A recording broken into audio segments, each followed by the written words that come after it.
Star Wars taught us that the future is not touchscreens. Technology is tactile. Lights blink, switches switch, and every panel tells a story. And today in the Smuggler's Room, we're going to create a replica of one you can find on the Millennium Falcon as seen in Disney's Galaxy's Edge. What's up, you awesome geeks? I'm Brian, this is the Smuggler's Room. And before we fire up the tools and build our own Star Wars control panel, we need to understand the design language behind these things. Because if you want a project to sit comfortably inside the Star Wars universe, you've got to know what makes these panels look the way they do. Across the films and streaming series, you'll find control panels in nearly every single scene. Their designs evolve from movie to movie and then again into the streaming era. But even with all of that change, a few core principles stay rock solid. And it's those critical elements that make even the simplest panel instantly recognizable. As yep, that's 100% Star Wars. So let's break down the 3 key design principles you'll have to master to create a panel worthy of a galaxy far, far away. Number 1 on the list are greeblies. Just like the legendary kit-bashing wizards at Industrial Light and Magic, the set designers grabbed random bits of industrial parts, camera pieces, connectors, and mechanical nonsense and slapped them together onto surfaces to absolutely create this look. These greeblies show up everywhere. Sometimes you get just 1 or 2, maybe 3 of these accents. Other times the panel looks like it lost a fight with a bin of spare parts. The choice is entirely up to you. Exercise tasteful restraint or let your inner greebly goblin go full feral. Both can become your own canon. Number 2, colored tiles. The iconic illuminated squares. These roughly 1 inch by 1 inch colored tiles are everywhere in Star Wars. Somewhere in a galaxy far, far away, there's definitely a tiny shop manufacturing these by the billions. White, blue, red, even that mysterious orange. That only shows up when things are about to go horribly wrong. And if you need some, you can pick up your own set of tiles and the holders right here on Earth at thesmugglersroom.com. Consider that a mandatory self-plug. And finally, number 3, perhaps the most important, is the iconic pinstriping. Nothing screams Star Wars like panel pinstriping. It's simple, effective, and it's everywhere. You've got a few ways you can go about this on your own project. The first and simplest is to grab some automotive pinstripe tape and apply that directly to your project. If you have a laser cutter, you can score lines on your acrylic, peel that back, paint the striping, and then peel off the rest of the mask. Or, once again, you can come to thesmugglersroom.com and buy pre-paneled pinstriped for your next project build. No more selfless plugs.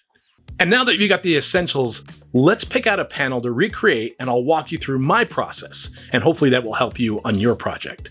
It always starts with reference, pulling images and collecting a database of those images. In this case, we're basing our build on the panel from the Millennium Falcon seen in Galaxy's Edge.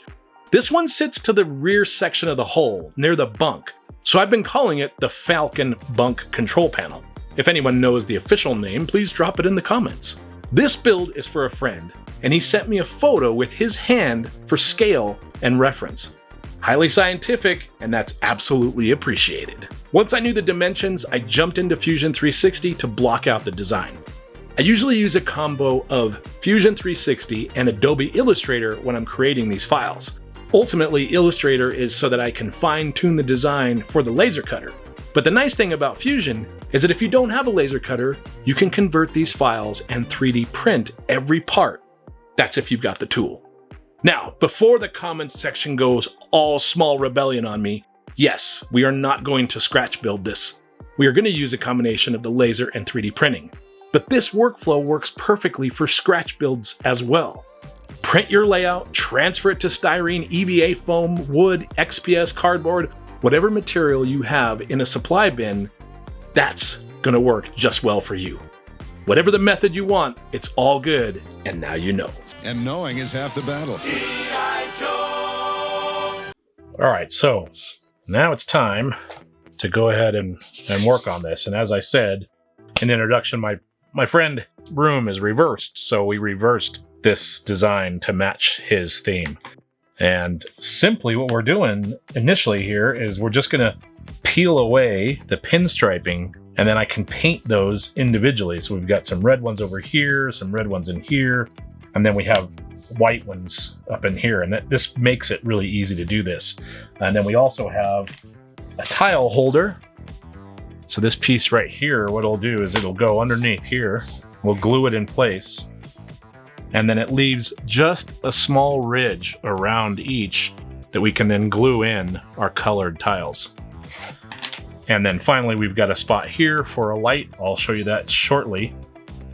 But as we're keeping this as screen accurate as we can, or I guess as park accurate as we can, I also find that slightly boring. So I'm gonna make a second one as well, where I've done a few things here. So essentially what I've done is I've created the same panel pattern here, and this will slide in there just like that. Same thing with this one here, slide in right here. However, the idea is to also make these removable.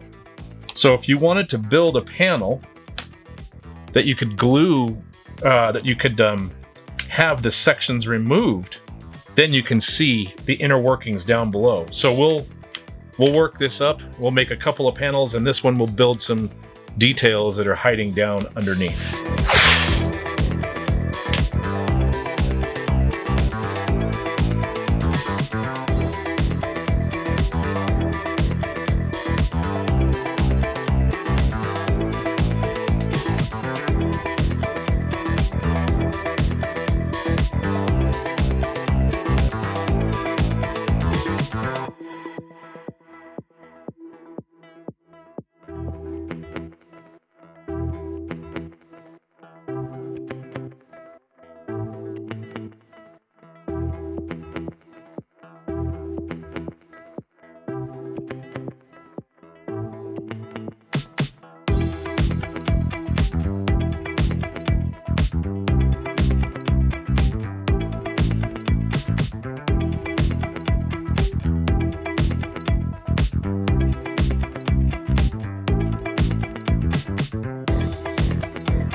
Okay, we are getting close to the finish line here, but we do have some lighting that we need to contend with.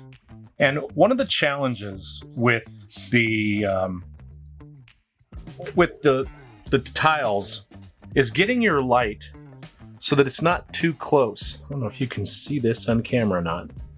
You may not be able to see that. Basically, you get hot spots. The tip of the LED gets too close to the actual tile.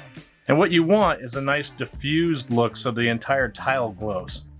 So what I did was I prototyped something, and I know there are plenty of different types of diffusion material, but I also wanted a different way to mount the LEDs, because in the past, I've typically laid these on top, sort of like this, and taped them down, tried to get them so they're pointed this way, all that jazz, right? So I thought what would be interesting is to prototype something like this, and it will hold the LEDs. So the idea here is that the LEDs slide into these slots, okay? And we can use all three of these here They got a nice snug fit. You don't even have to glue them. This one's obviously designed for this particular set of tiles, but then also I wanted some sort of diffusion, and I happen to have a piece of acrylic here. It's perfectly sized for it. Now you can see there are hot spots here, but when this gets installed, now you can see that those hot spots are diffused. There's just enough different distance between the LED itself and the front of the box to give us a nice level of diffusion across all of those. And now all I need to do is, actually what I need to do is swap out this one to match these because the color isn't quite right. But then I just have to glue this in place and mount the electronics inside.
Control panels are one of the most iconic design aspects in Star Wars. Whether it be something simple mounted on the wall in the background, or the full controls of the Millennium Falcon. These bits of film design truly add the overall aesthetic of these films and series. We hope this episode helped you on your journey to create awesome projects of your own. And if you perhaps want one of these finished panels or the files to print, laser cut in your own shop, then visit thesmugglersroom.com and make sure to join our site. There's no cost for this, and the week of Thanksgiving is just around the corner, and we're going to have a huge sale with both physical and digital products, including the panel designs we've shown here today. Thank you for watching. Make sure you like and subscribe, and we'll see you the next time we build something out of nothing.